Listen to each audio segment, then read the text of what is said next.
बिस्मिल्लाहिर्रहमानिर्रहीम। अस्सलाम वालेकुम अज़ीज़ तलबा, मेरा नाम रईस अहमद है। मैं आपका दोहम जमात रियाजी का उस्ताद हूँ। जैसे कि आप जानते हैं, पिछले लेक्चर के अंदर हमने मश्क नंबर 3.5 उसके पहले 4 सवालात को हल किया था। आइए अब हम उससे मज़ीद हल करते हैं।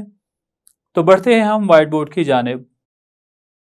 पाँचवां सवाल हम देखते हैं कि पाँचवें सवाल के अंदर क्या कहा गया। सवाल के अंदर है, अगर v का हासिल ज़रब x y की 3 से तगय्युर रास्त और z की 2 से तगय्युर माकूस हो।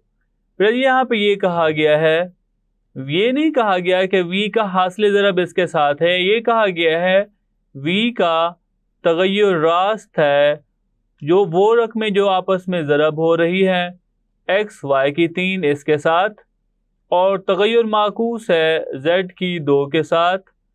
तो सबसे पहले हम ये ताल्लुक लिख लेते हैं, ये ताल्लुक किस तरह का है। तो हम यहाँ पे लिखते हैं v तगय्युर रास्त है इसका हासिल ज़रब x y की 3 के साथ और z की 2 के साथ इसका तगय्युर माकूस है। अगर हम इसे मसावात की शक्ल में लिखें तो तगय्युर की अलामत को हटा देंगे, तो हम यहाँ पे लिखेंगे v बराबर है k, आगे x y की 3 बटा z की 2। नाम हम इसे देते हैं मसावात 1 का। k की कीमत मालूम करने के लिए अब हम देखते हैं हमें क्या कीमतें दी गई हैं। आगे हमें ये कहा गया है v बराबर है जब 27 के, x बराबर हो 7 के, y बराबर हो 6 के, z बराबर हो 7 के। तो हमने क्या करना है, यहाँ पे k की कीमत मालूम करनी है और v का k की कीमत में जो ताल्लुक होगा इन 3 मिकदारों के साथ वो भी हमने लिखना है। आगे हमें ये कहा गया है v की कीमत मालूम कीजिए जबकि x बराबर है 6, y बराबर है 2 और z बराबर है 3 हो। आइए अब हम मसावात 1 के अंदर v की कीमत 27, x की कीमत 7, y की 6 और z की 7 दर्ज करते हैं।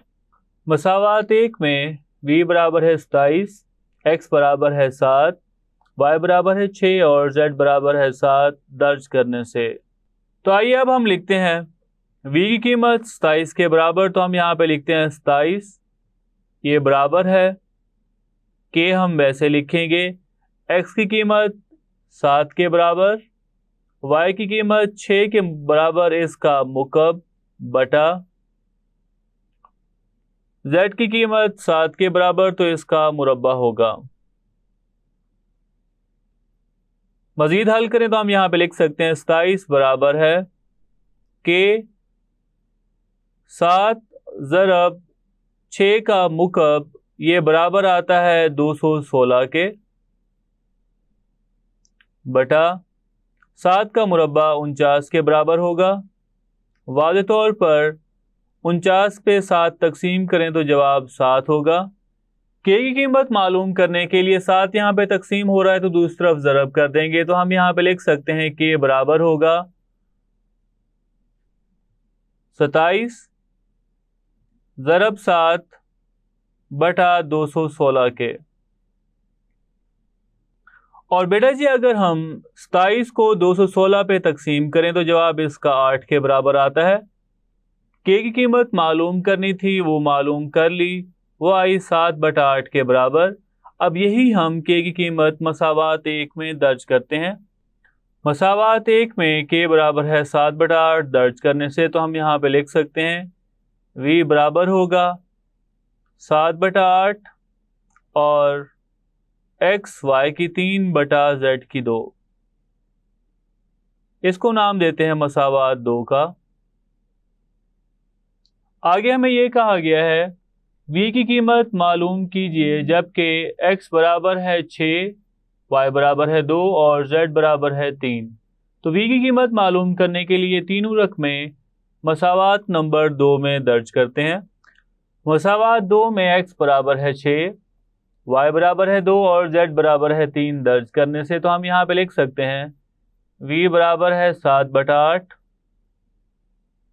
ज़रब x की कीमत 6 के बराबर, y की कीमत 2 के बराबर आ रही है और इसका मुकब है, बटा z की कीमत 3 के बराबर और इसका मुरब्बा है।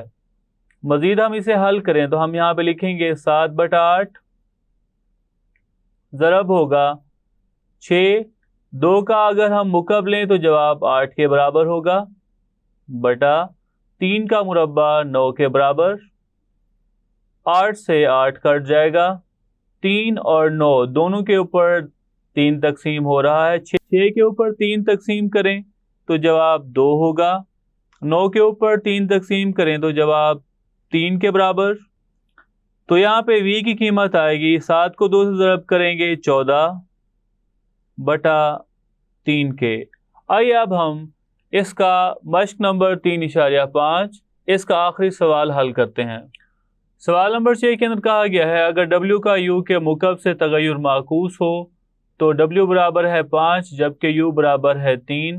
k की कीमत मालूम करने के लिए सवाल ये हमें दिया गया है कि w का तगय्युर माकूस है u के मुकब के साथ, तो हम इसे ऐसे लिख सकते हैं।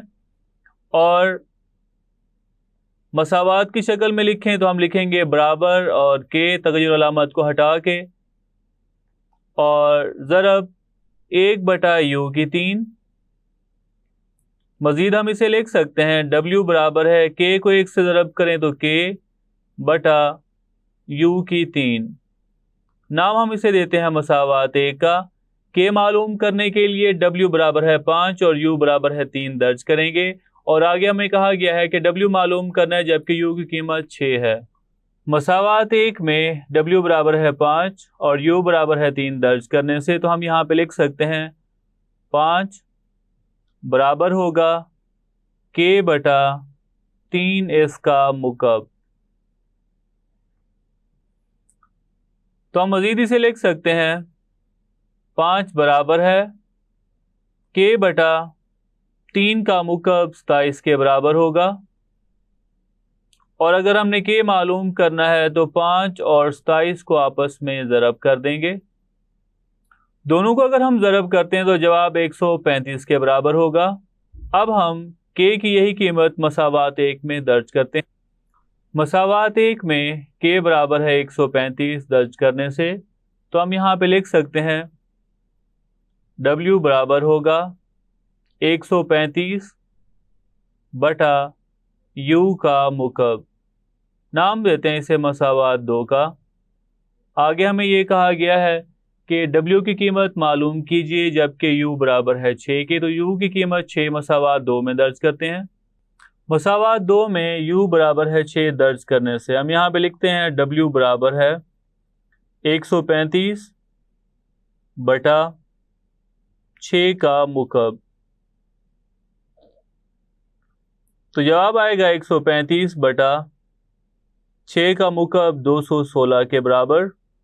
दोनों के ऊपर अगर हम तकसीम करते हैं 27 को, 135 के ऊपर अगर हम 27 तकसीम करें तो जवाब 5 के बराबर होगा।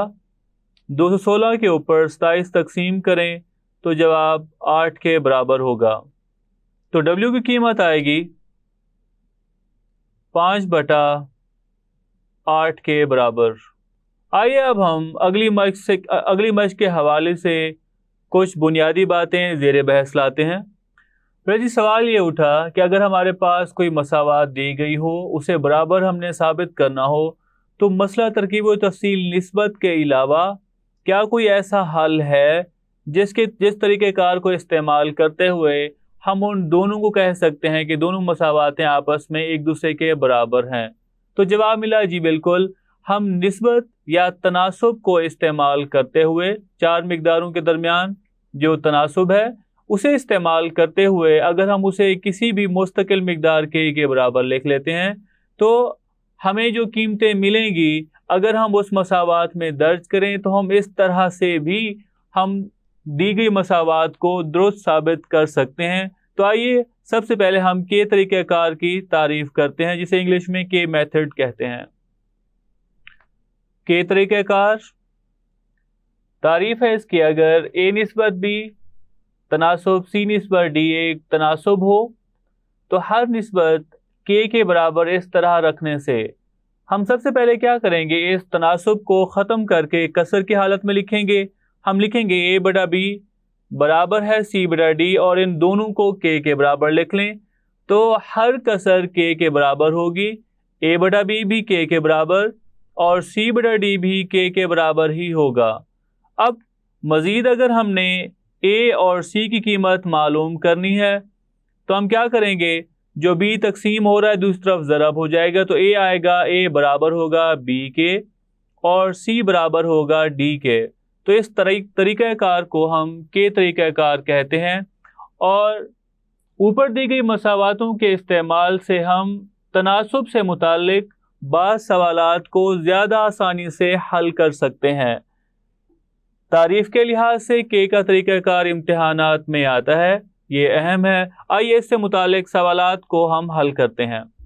मिसाल नंबर 1 में कहा गया है, अगर ए निस्बत डी बराबर हो सी निस्बत डी तो साबित कीजिए कि 3a जमा 2b बटा 3a नफ़ी 2b बराबर है 3c जमा 2d बटा 3c नफ़ी 2d। पहले हमने इसे मसला तरकीब व तफसील निस्बत की मदद से हल किया था। आइए अब हम के तरीक़ेकार को इस्तेमाल करते हुए हम इसको साबित करते हैं।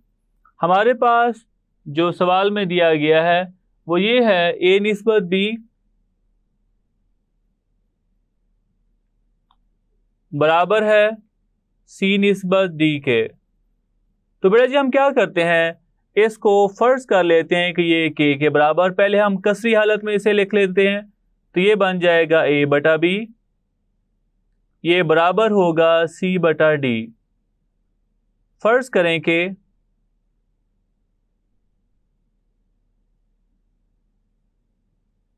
ये दोनों कसूर के बराबर है, तो हम यहाँ पे लिख सकते हैं पहली कसर को भी के बराबर, ए बटा बी बराबर के होगा और सी बटा डी ये भी के बराबर होगा। सी बटा डी भी के बराबर ही होगा।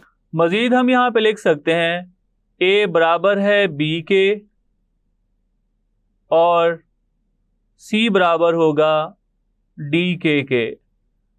बेटा जब हम क्या करते हैं, यही ए बराबर है बी के और सी बराबर है डी के, ये जिस मसावात को हमने साबित करना है उसमें ए और सी की जगह पे कीमतें दर्ज कर देते हैं। साबित करने के लिए जो मसावात है वो ये है, 3a जमा 2b बटा 3a नफ़ी 2b बराबर है 3c जमा 2d बटा 3c नफ़ी 2d। तो आइए हम जहाँ जहाँ पे ए और सी है वहाँ पे कीमतें दर्ज करें। अब यह आपकी अपनी मर्जी है, अगर आप लेफ्ट हैंड साइड इसको अलग से हल करते हैं, राइट हैंड साइड को अलग से हल करते हैं, मसावात 1 और 2 का नाम दें तो वो भी ठीक है। ए की जगह पे अगर हम कीमत दर्ज करें तो हम यहाँ पे लिख सकते हैं 3a बराबर आ रहा है b के जमा 2b बटा 3a की कीमत b के नफ़ी 2b और ये बराबर है 3c बराबर है d के जमा 2d बटा 3c बराबर है डी के नफ़ी 2d। ऊपर से देखें लेफ्ट साइड पे तो b मुश्तरक आ रहा है, नीचे भी b मुश्तरक, तो b मुश्तरक ले लेते हैं। बेटा जी अगर हम b मुश्तरक लें तो हम b मुश्तरक लेने के बाद बाकी जो रकमें बचती हैं वो लिख लेते हैं 3 के जमा 2, और नीचे भी अगर हम b मुश्तरक ले लें तो बाकी रकमें बच जाती हैं 3 के नफ़ी 2, और ये बराबर है राइट साइड से जो रकमें मुश्तरक आ रही हैं वो डी मुश्तरक लें शुमार कुनिंदा से, तो बच जाएगी रकम 3 के जमा 2 बटा मखरज से भी डी मुश्तरक आ रही है, तो जवाब होगा 3 के नफ़ी 2।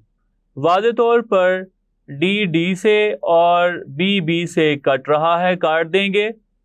उसके बाद हम यहाँ पे जो बाकी रकमें बच रही हैं वो यहाँ पे लिखें, तो हम यहाँ पे लिखते हैं 3 के जमा 2 बटा 3 के नफ़ी 2, ये बराबर है 3 के जमा 2 बटा 3 के नफी 2 के। अब यहाँ से देखें तो लेफ्ट हैंड साइड और राइट हैंड साइड दोनों आपस में बराबर हैं और ये हमने साबित करना था। हम यहाँ पे लिख लेते हैं प्लस, ये साबित हुआ। आइए अब हम मिसाल नंबर 2 हल करते हैं। मिसाल नंबर 2 इसमें कहा गया अगर a निस्बत b बराबर है c निस्बत d तो साबित कीजिए कि pa जमा qb निस्बत ma नफी nb बराबर है pc जमा qd निस्बत mc नफी nd। ये हमें दी गई है मिकदार, ये हम लिखते हैं a निस्बत b बराबर है c निस्बत d के। तो फर्ज कर लेते हैं अगर हम इसे कसरी हालत में लिखें तो ये बनेगा a बटा b बराबर होगा c बटा d के, और दोनों को फर्ज कर लेते हैं ये k के बराबर हैं। फर्ज करें कि ये दोनों कसूर बराबर हैं k के, तो हम यहाँ पे लिख सकते हैं a बटा b ये पहली कसर k के बराबर होगी और दूसरी कसर भी c बटा d ये भी k के बराबर ही है। a की कीमत यहाँ पे होगी a बराबर होगा b के और c बराबर होगा d के। अब जो साबित करने के लिए हमें दी गई है मसावात, या हम निस्बत भी कह सकते हैं या तनासुब भी, वो हम लिख लेते हैं। साबित करने के लिए जो तनासुब दिया गया वो है pa जमा qb निस्बत ma नफी nb बराबर है pc जमा qd निस्बत mc नफी nd। सबसे पहले हम इसे एक कसर की हालत में लिख लेते हैं। कसरी हालत में लिखें तो हम यहाँ पे लिख सकते हैं pa जमा qb बटा ma नफी nb और ये बराबर होगा pc जमा qd बटा mc नफी nd के बराबर। बेटा जी हम यहाँ पे a की जगह पे b के और c की जगह पे d के दर्ज करते हैं। अगर हम इसमें दर्ज करें तो हम यहाँ पे लिख सकते हैं p a की जगह पे b के जमा qb बटा m a की जगह पे b के नफी nb, ये बराबर है p c की जगह पे d के जमा qd बटा m c की जगह पे d के नफी nd। अगर हम लेफ्ट साइड पे देखें तो यहाँ पे b रकम मुश्तरक आ रही है, शुमार कुनिंदा से b मुश्तरक लें तो जवाब होगा p के जमा q, और नीचे अगर हम b मुश्तरक लें तो जवाब होगा m के नफी n, और ये बराबर है यहाँ से d मुश्तरक लें तो जवाब होगा p के जमा q बटा मखरज से अगर हम d मुश्तरक लें तो जवाब होगा m के नफी n। वाज़े तौर पर जो रकमें कट रही हैं b यहाँ पे कट रही है और यहाँ पे d कट रही है। बाकी यहाँ पे जवाब आया p के जमा q बटा m के नफी n, ये बराबर है p के जमा q बटा m के नफी n के, और ये हमने साबित करना था। यहाँ से वाज़े तौर पर साबित हो चुका है। आखिर में हम लिख लेते हैं बस साबित हुआ। ये था हमारा आज का लेक्चर जिसके अंदर हमने मश्क नंबर 3.5 को मुकम्मल किया और साथ ही के का तरीक़ाकार, उसकी तारीफ़ की और उससे मुतालिक 2 मिसालों को हल किया। उम्मीद करता हूँ आज का लेक्चर आपको समझ आया होगा। मिलते हैं अगले लेक्चर में।